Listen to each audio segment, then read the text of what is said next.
মতি 17 অধ্যায় 20 যিশু কি বলেছেন সেখানে? তিনি তাহাদিগকে বলিলেন, তোমাদের বিশ্বাস অল্প বলিয়া আমি তোমাদিগকে সত্য করিতেছি, যদি তোমাদের একটি সরিষা দানার মতো বিশ্বাস থাকে, তবে তোমরা ওই পর্বতকে বলিবে, উঠাইয়া সমুদ্রে পড়িবে। হালেলুয়া। কি বলছে? যদি সরিষা দানার মতো, যদি কিরকম বিশ্বাস বলুন? সরিষা দানার মতো। এবারে আমি গতকাল ট্রেনে যাচ্ছিলাম, যেতে যেতে আর ওইটা নিয়ে আমি চিন্তা করছিলাম যে বিশ্বাসের কথা। একটা সিস্টারকে ফোন করলাম, আপনি এখন কি করছেন? বলছে আমি রান্না করছি। আমি, আপনি কি রান্নাঘরে আছেন? বলছে হ্যাঁ। আমি, আপনি গোটা সরষে ইউজ করেন? বলে হ্যাঁ।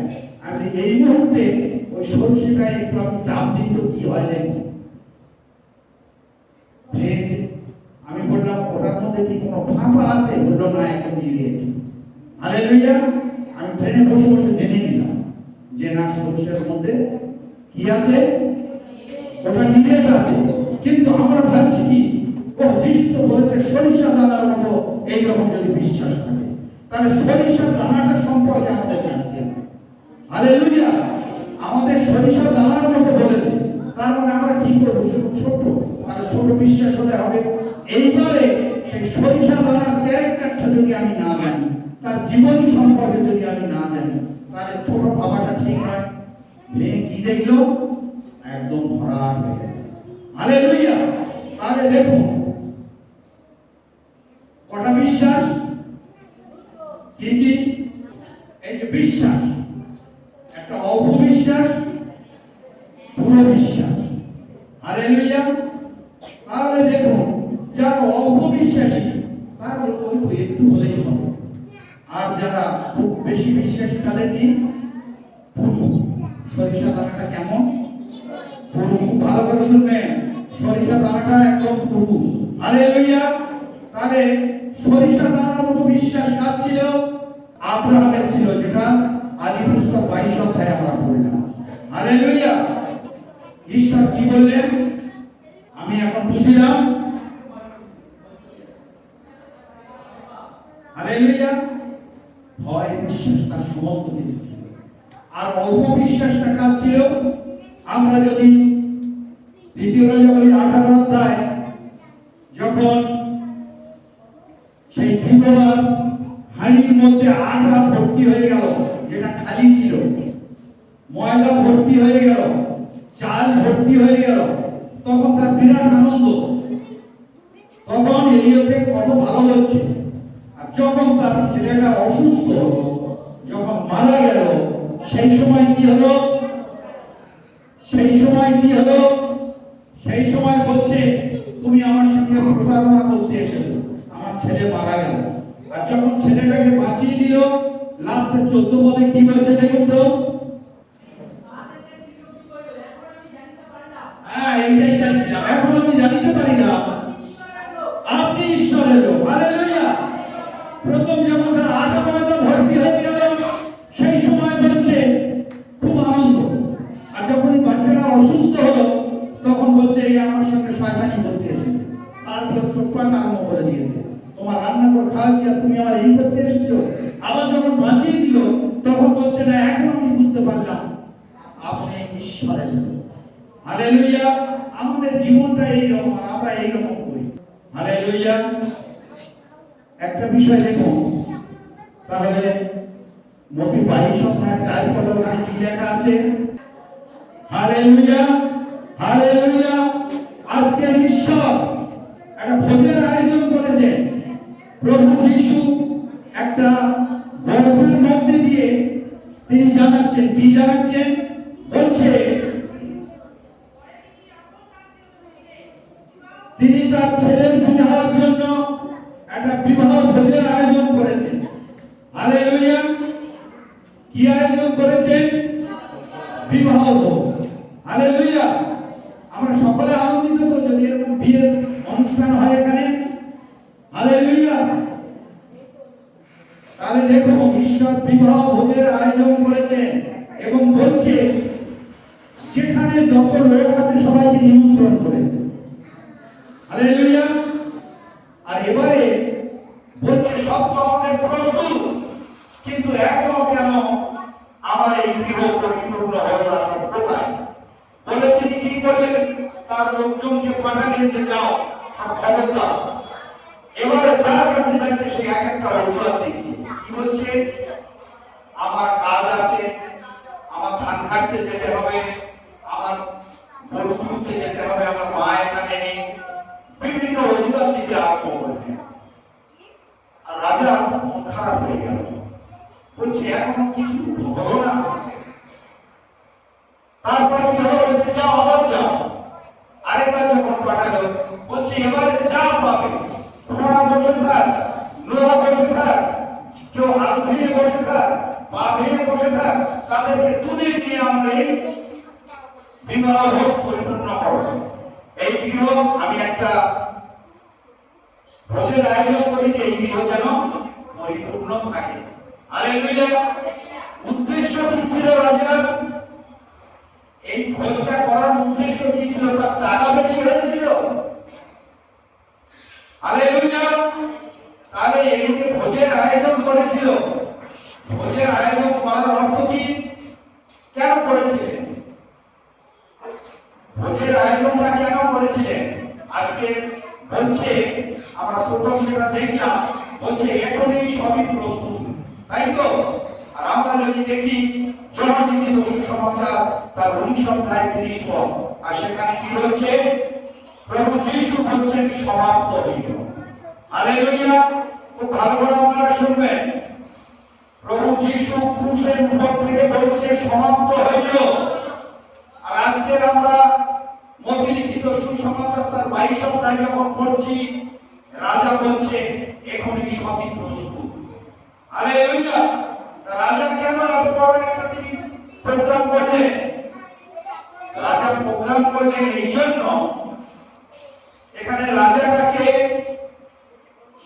রাজাটা হচ্ছে ঈশ্বর, ঈশ্বরের ছেলের বিয়ে, প্রভু যীশু খ্রিস্টের বিয়ে। হালেলুয়া।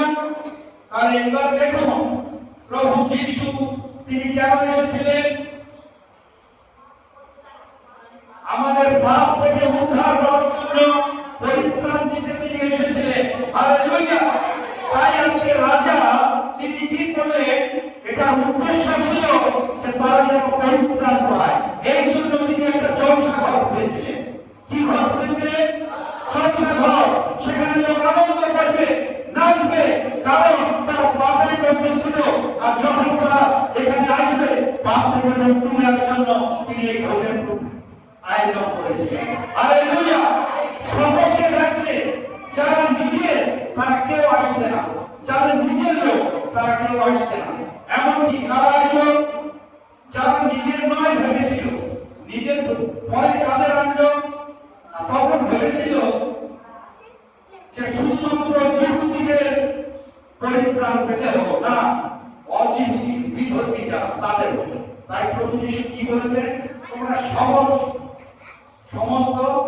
সমগ্র পৃথিবীর প্রান্ত পর্যন্ত তোমরা যাও, তোমরা সুসমাচার নিয়ে যাও, সেখানে সকল জাতির কাছে তোমরা সুসমাচার প্রচার করো। হালেলুয়া। তাই আমরা দেখতে পাচ্ছি যে সেখানে কি হলো? সবাই ঠিক মতো এলো না। তারপরে আর কি করলো? সেখানে আমরা যেটা পড়লাম, বলতে গেলে তাদেরকে পেটাচ্ছে, মারছে, খুন করছে। হালেলুয়া। হালেলুয়া। প্রার্থনা হবে, আরাধনা হবে, এবং যারা সেখানে আসবে অসুস্থ পীড়িত সুস্থ হবে, এবং বাক্য শোনার পরে তারা পরিত্রাণ পাবে। হালেলুয়া। ওইটা পরিত্রাণের একটা জলসা হচ্ছিল। ঠিক যেমন রাজা সেই রকম একটা জলসা ঘর তৈরি করেছিল। যাদেরকে পাঠাচ্ছে তাদের কি করা হলো? মারা হলো, বধ করা হলো। লাস্টে তাদেরকে আরো অন্যজন বিধর্মী যারা, তাদেরকে ধরে নিয়ে আসলো। নিয়ে এসে আর রাজা ঠিক এইরকম সিংহাসনে বসে খুব আনন্দ করছে, এই তো এই আমার ভোজ সভা একদম পরিপূর্ণ। হঠাৎ করে দেখা গেল যে একজন লোককে দেখতে পেল। কি দেখতে পেল? বলছে সে কি বস্ত্র পরেনি?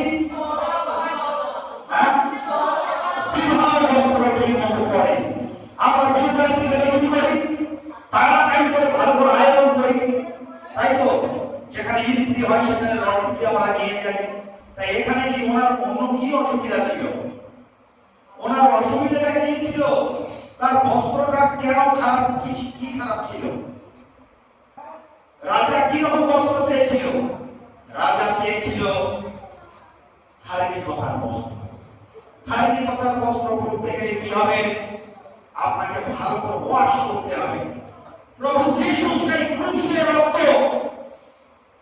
এত ক্লিনার, এত ভালো পরিষ্কার করে, ওই রকম পরিষ্কার কোন সাবান সোনা আজ পর্যন্ত নেই। রাজা চেয়েছিল যে ওই ব্যক্তি এর মধ্যে সেই রক্ত দ্বারা ধৌত নেই। হালেলুয়া। আমরা এখানে অনেকে আসি, কিরকম ব্যক্তি ছিল আমি উদাহরণ দিচ্ছি। দেখুন, এখানে আপনারা অনেকেই আছেন প্রভুকে গ্রহণ করেছেন, আপনাদের পাপ ধৌত করে দিয়েছেন, আপনারা সুচি হয়ে আছেন। আপনারা অন্যজনকে বলছেন, তারা ঠিক মতো বিশ্বাস করছে না, আর কি করছে? হাসাহাসি করে।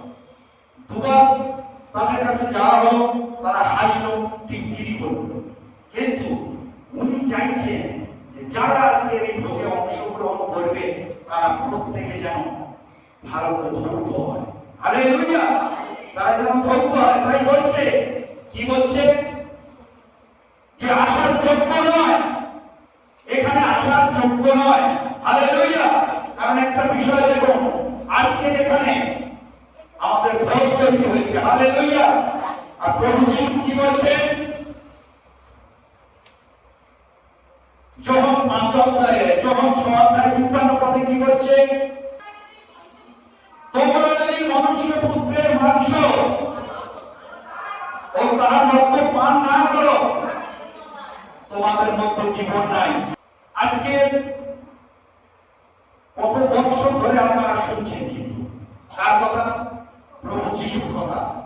প্রভু যিশু ত্রাণকর্তা, তাই তো? পাপ ক্ষমা তিনি করতে পারেন। আমরা শুনছি, কিন্তু কি করছি? আমরা তার ধারে কাছে কিন্তু আসছি।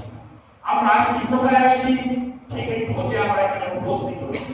আমরা প্রভু যিশুর প্রার্থনা করছি, আমরা বলছি আমরা বিশ্বাস করি না। কোন বিশ্বাস? অপবিশ্বাস। সরিষা দানার মতো বিশ্বাস নয়। সরিষা দানার মতো বিশ্বাস ছিল কার? বললাম, আব্রাহামের ছিল। হালেলুয়া। তার সরিষা দানাটা একদম নিরেট, তাই তো? ওই রকম বিশ্বাস কার ছিল? আব্রাহামের ছিল। কিন্তু সেই বিধবা মহিলা ও বিশ্বাসটা ছিল। হালেলুয়া। তাই খ্রিস্টে প্রিয়জনেরা, আজকে প্রভু যিশু তিনি আমাদের জন্য ক্রুশে মৃত্যুবরণ করেছেন। পেরেকে আঘাতে কি হয়েছিল? রক্ত বেরিয়েছিল তো না? জল শুধু রক্ত বেরিয়েছিল তো। তাই আমাদের প্রত্যেকে, আপনারা জানবেন, তার রক্তে আমাদের প্রত্যেককে ধৌত হতে হবে। হালেলুয়া। হালেলুয়া। কারণ যত দিন যাচ্ছে ঈশ্বর কিন্তু চালাক হয়ে যাচ্ছে। কিরকম বলুন তো? বলছে আসছে, যে খাচ্ছে, প্রার্থনা চাইছে, কিন্তু আমি পিতা হয়ে আমি না করতে পারছি না। কিন্তু একটা বিষয়, এদের ঠিক বিশ্বাস নেই। আর এরা উপকার পাবে, আবার এরা পালাবে। হালেলুয়া। তাহলে দেখুন, কেন সেই রাজা বললেন যে রাস্তায় যাকে পাবে ধরে ধরে নিয়ে আসবে? কেন বলেছিল? কারণ তারা পরিত্রাণ সম্পর্কে কিছু জানতো না। তারা মূর্তি পূজা নিয়ে ব্যস্ত ছিল। রাজা জানতেন মূর্তি পূজা করলে তার মধ্যে পরিত্রাণ নেই। সেই জন্য রাজা কি করেছিলেন? তাদের পরিত্রাণের জন্য এই জলসাঘরটা বানিয়েছিলেন, যে সবাই যেন এখানে আসে। হালেলুয়া। তাই খ্রিস্টের প্রিয়জনেরা, আজ আপনারা যতজন এখানে উপস্থিত, প্রত্যেকে কিন্তু আজকে না হয় পরে দেখবেন অন্য কোথাও গেছেন, সেখানে হয়তো ঠিক এইরকম ভোজের আয়োজন, তখন দেখবেন যে না, আমার হওয়া উচিত। তাই খ্রিস্টের প্রিয়জনেরা, আজকে বাক্যের মধ্যে দিয়ে কি বলছে?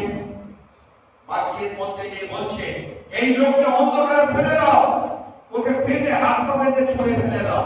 হালেলুয়া। যতক্ষণ না আপনি সেই প্রভু যিশুর রক্তে আপনি শুচি হচ্ছেন, যতক্ষণ না বস্ত্র পরিষ্কার করছেন প্রভু যিশুর রক্ত দ্বারা, ক্রুশের রক্ত দ্বারা, স্বর্গে প্রবেশ করতে পারবেন না। হালেলুয়া। তাই দেখুন, যত গরিব হোক, বয়স্ক হোক, যাই হোক না কেন, প্রত্যেকে কেউ বলবে না যে আমি নরকে যাব। হালেলুয়া। তাই নরক থেকে বাঁচতে হলে আমাদের কি করতে হবে? প্রভুর উপরে আমাদের ভরসা করতে হবে, প্রভুকে আমাদের বিশ্বাস করতে হবে।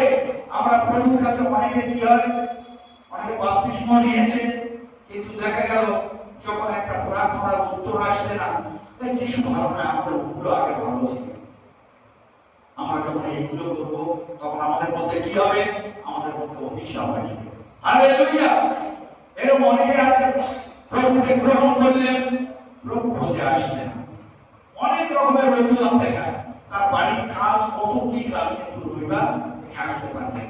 হালেলুয়া! এবার আমি ঠিক করেছি কি বলবো তো, ঠিক ওই রবিবার সকালের দিকে এখানে দুপুর যখন আরম্ভ হবে, আমি একদম সকাল থেকে বেরোবো, কার বাড়িতে কত কাজ আমি দেখে নেবো, কার কটা গরু ছানা বাচ্চা, এইগুলো দেখবো। যেমন আজকে আমি বেরিয়েছিলাম কাকে সরস্বতী দিকে দেখতে, কেন আসে না, ছাড়িনি আছে, আমার সঙ্গে যেতে হবে আজকে, এই প্রবোধ নিতে হবে আপনাকে। বলে আমি ওনাকে ধরবো কি, উনি আমার ধরে ধরে যাচ্ছে, বলে স্যার আজকে যাবো। হালেলুয়া! হালেলুয়া! হালেলুয়া! ওই জয় যিশু জয়, জয় পিতা জয়, জয় পবিত্র আত্মা জয়। আমি কথাটা বোঝাতে পারলাম তো? কোনটা বলুন তো? একজন ব্যক্তি যিনি ওই ভোজে উপস্থিত ছিলেন, যখন পরিপূর্ণ দেখল, রাজা ঠিক এইভাবে বসেছিলেন।